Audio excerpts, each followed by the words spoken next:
Hello student, good evening. मैं doctor Surendra Kumar. आप लोगों का एग्ज़ाम 17/9/2020 से निर्धारित की गई है। इग्नू के छात्रों को मैं यह कहना चाहता हूँ कि आप लोगों की तैयारी बहुत अच्छी हुई होगी।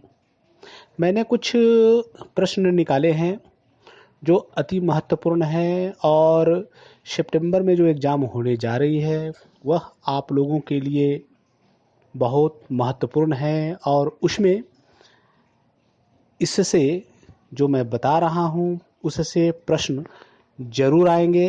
इसलिए आप लोग इन प्रश्नों को गहनतापूर्वक अध्ययन कर ले तो मुझे लगता है कि आप लोगों को एग्जामिनेशन में ये क्वेश्चन ज़रूर आएंगे।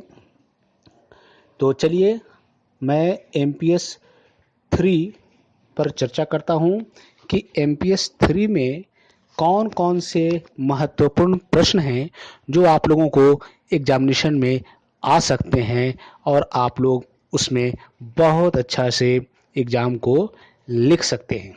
तो पहला प्रश्न है MPS 3 का पहला प्रश्न, आप लोग नोट करते जाइए। कुछ मैं प्रश्न बता रहा हूँ उस पर आप लोग ध्यान देंगे।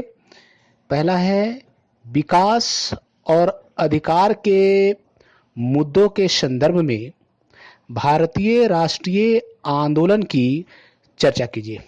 फिर मैं एक बार बोलता हूँ, विकास और अधिकार के मुद्दों के संदर्भ में भारतीय राष्ट्रीय आंदोलन की चर्चा कीजिए। ये पहला प्रश्न हो गया।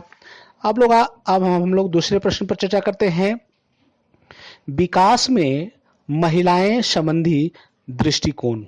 फिर मैं बोलता हूँ, विकास में महिलाएं संबंधी दृष्टिकोण। ठीक है।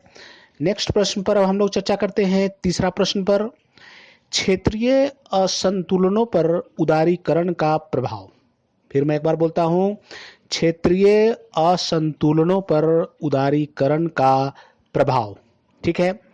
अब उसके बाद नेक्स्ट प्रश्न है, भारत में क्षेत्रीय असंतुलनों पर विभिन्न परिप्रेक्ष्यों की समीक्षा कीजिए।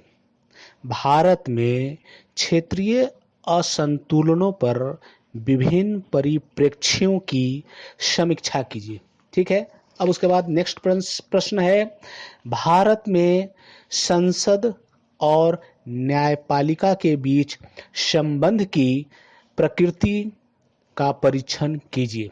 फिर मैं एक बार बोलता हूँ, भारत में संसद और न्यायपालिका के बीच संबंध की प्रकृति का परीक्षण कीजिए। ये बहुत इंपॉर्टेंट प्रश्न है।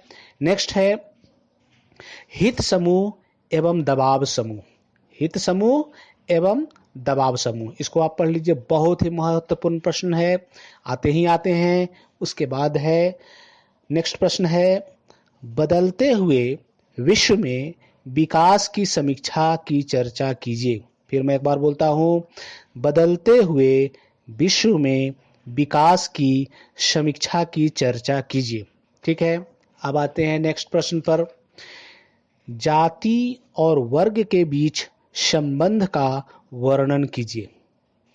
जाति और वर्ग के बीच संबंध का वर्णन कीजिए।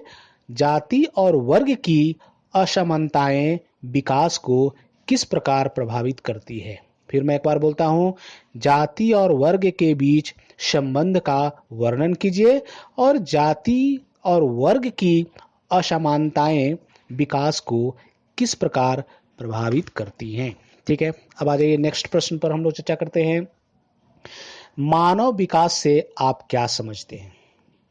मानव विकास से आप क्या समझते हैं, इसके अध्ययन की मौलिक न्यूनतम आवश्यकता दृष्टिकोण की चर्चा कीजिए। फिर मैं एक बार बोलता हूं, मानव विकास से आप क्या समझते हैं, इसके अध्ययन की मौलिक न्यूनतम आवश्यकता दृष्टिकोण की चर्चा कीजिए।